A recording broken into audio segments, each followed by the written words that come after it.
welcome to High Desert Highlights, and for all of you out there like us that love the game of basketball, happy Valentine's Day as well. I'm Peyton Thomas, that's Steele Haugen, and Steele, we had the top two girls teams fighting for the top spot in the IMC here tonight, and that's where we sent you. Absolutely. It was the Redmond Panthers versus the host team, the Summit Storm. Two top 5 teams going head-to-head. It doesn't get any better than this. We're going to the first quarter. It's Kaylin Christ floater and the foul. Then a few plays later, it's Christ from downtown showing off the range. Then Jade Durfee kicks it out to Kennedy Bullum.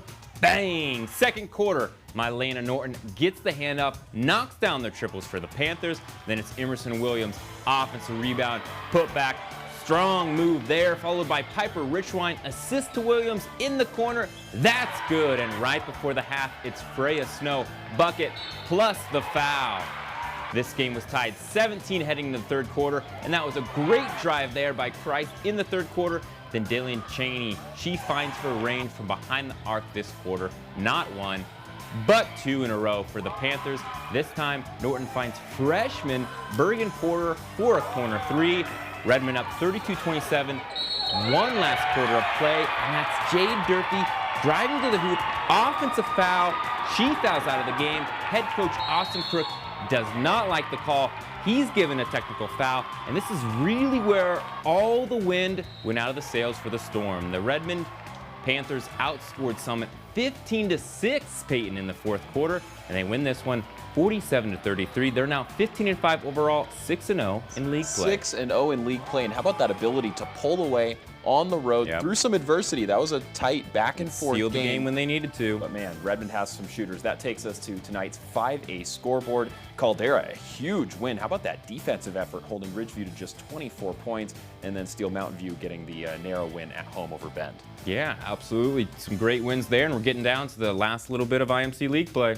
Yeah, and that brings up our standings for the 5A Girls Intermountain Conference. And Steel, we've got both Redmond and Summit both ranked 4th and 6th respectively. And Caldera also with the strong effort tonight. They're creeping up there. Those 3 teams definitely want to watch. Redmond beat Summit twice now, so they are officially those leaders. All right, I think we're still waiting on one more of those Redmond-Caldera games. That should be a good one to watch out for, too. Moving over to the boys' side, this one on Tuesday, Summit taking on Ridgeview. Ridgeview looking to string a couple of wins together, and they put the defensive pressure on early. The trap, it gets the steal, and Logan Nakamura takes off. He's wide open for the easy 2. Summit actually led for much of the early game, though. Some sweet shooting from everywhere. First, that was Foster Kettering, and then Will Manfredi getting in on the action with some big range from the wing. Well, the Storm also getting it done in transition. So after the missed shot there, Manfredi, well, he's the first one down the floor and finds the reward. That was part of a 15-2 Summit run. That led to a 10-point halftime lead, but the Ravens came out with some energy in the second half. Alley up, bucket, get up, Gavin Lunan. One more look at this, Steele. Oh my, that looks like a professional NBA player right there. The mid-air adjustment, and he makes it all work, plus the foul. Ridgeview working the ball around much better in the second half here. A triple there, then some good defense in the third quarter, throwing it down with the block. That leads to a fast break. Brady Muhlenberg, how about the big man getting out in space, and he throws it down with both hands. Active hands, and then that's throwing it down with authority. Ravens retake the lead, an 18-4 run coming out of the halftime locker room, capped off by another long ball, but that woke Summit up. Now in a tight one, Kettering gets back to business, not once, but twice, and he throws up the sign. Don't leave that guy open, I'll tell you that. So after erasing that short-lived Ridgeview lead, Summit hopping back on the saddle, they end this one and close it out with a 10-2 run over Ridgeview, 64-54 on the road. Yeah, good win there. And now it's off to one of the great rivalries in Central Oregon. Ben, the Lava Bears, hosting Mountain View, the Cougars. Second half, Charlie O'Connell, he just finds a little bit of space before knocking down the 3. And he was feeling it then, because guess what?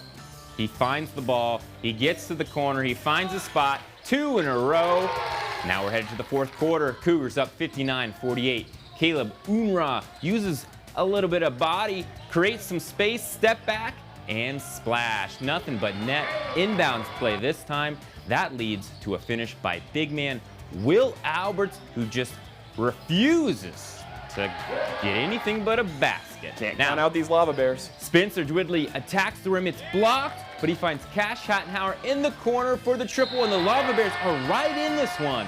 Plus, I always say this, good offense usually leads to what, Peyton? Good defense leads to good offense. You're right, I said it backwards. Good defense leads to good offense. Good catch there, and they're only down by 3, 56-59.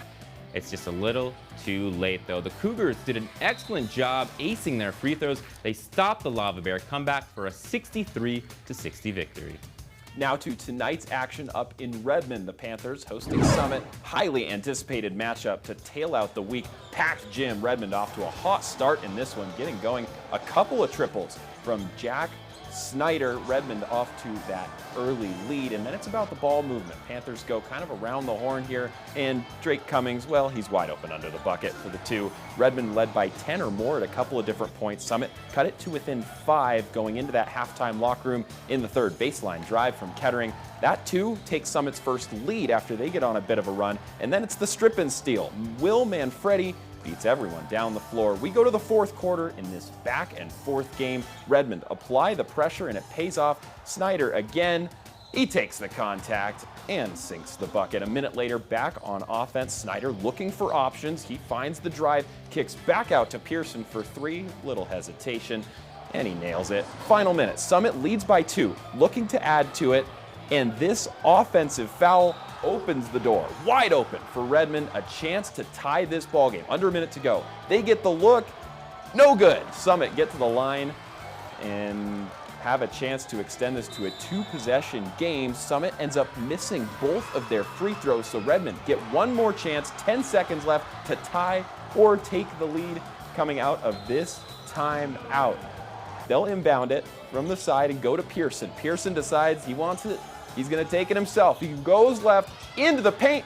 Rejected. What a play by Rowan Blossy to save Summit's day. Storm cover up and escape with a win. A thriller. 58-54 in Redmond. What a game. That was fantastic just to watch game. that. And there, some right runs there. back and forth. That tells you where we're at in league play as far as talent-wise and skill-wise. Yeah, a lot of great parity across the IMC this year. Here's the scoreboard from tonight's games. Caldera in a close one over Ridgeview. That's an impressive loss for Ridgeview to hang with a Caldera team that's right at the top of 5A. And then you saw those other 2 results. And those games do change up our standings just a little bit. With a few games left in IMC play, Caldera still on top of the 5A rankings. Yeah, well, Redmond, they had a great opportunity. They beat Caldera last week, if you don't remember, without their big man. They were right in there, but this loss to Summit kind of just puts them in that 3rd spot. Summit and Caldera, they're going to have that kind of final showdown, I think. All right, more action coming up right after the break.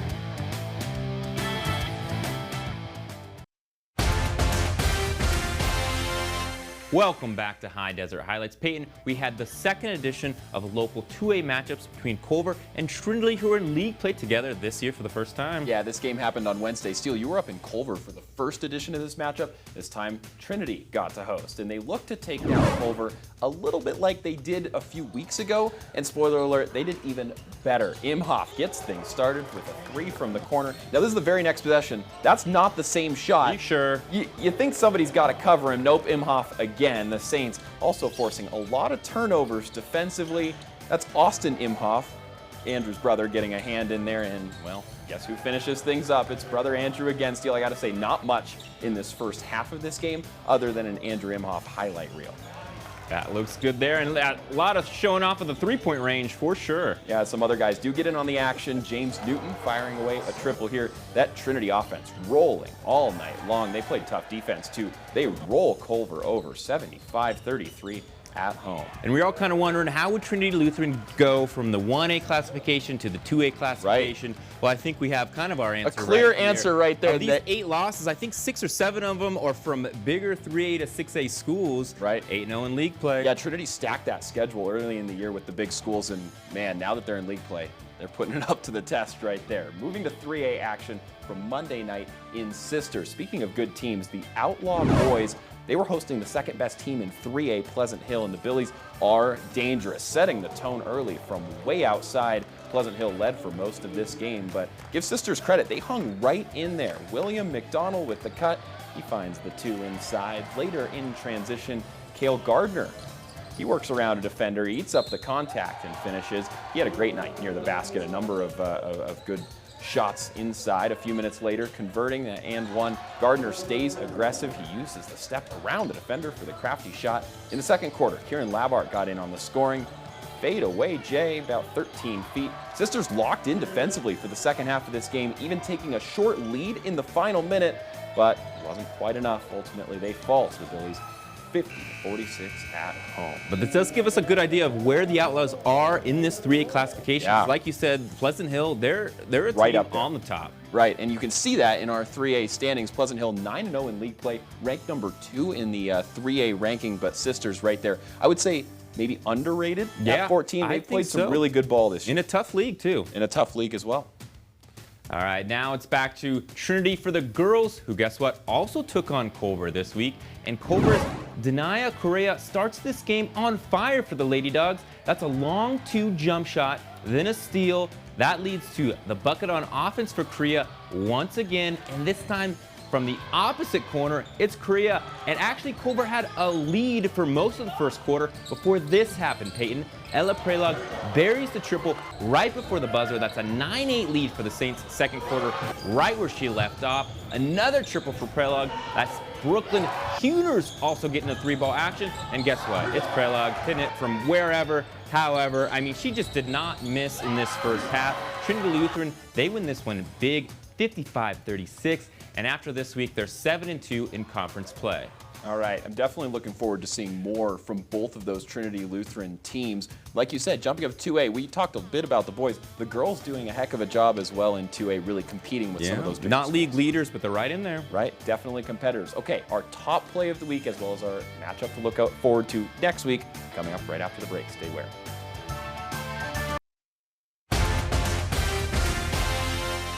Welcome back to High Desert Highlights. Steele, it's that time of the night to pick out our favorite play, and it's Valentine's Day, so this is one we absolutely loved. Yeah, and here we go back to Ridgeview. This is Gavin Lunan, the sophomore, getting the pass in from the wing, the mid-air adjustment. He completes the layup alley-oop and takes the foul.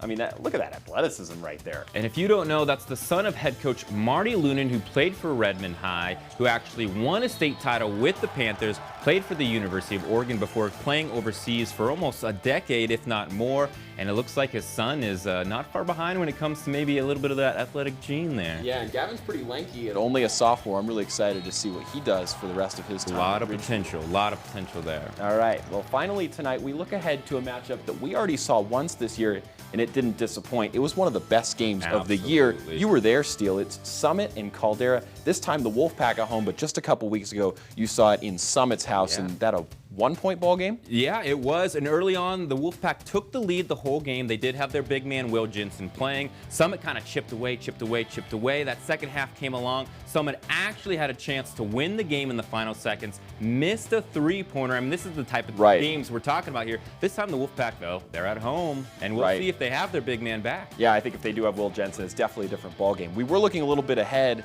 at the 5A rest of the year, and these are two teams that, regardless of this game, these are the type of competition they'll see maybe in the state finals leading up. And with Caldera losing to Redmond earlier in the year and now Summit beating Redmond, Summit has a chance to regain that IMC title. All right, that game's next Friday. We'll see you there for High Desert Highlights.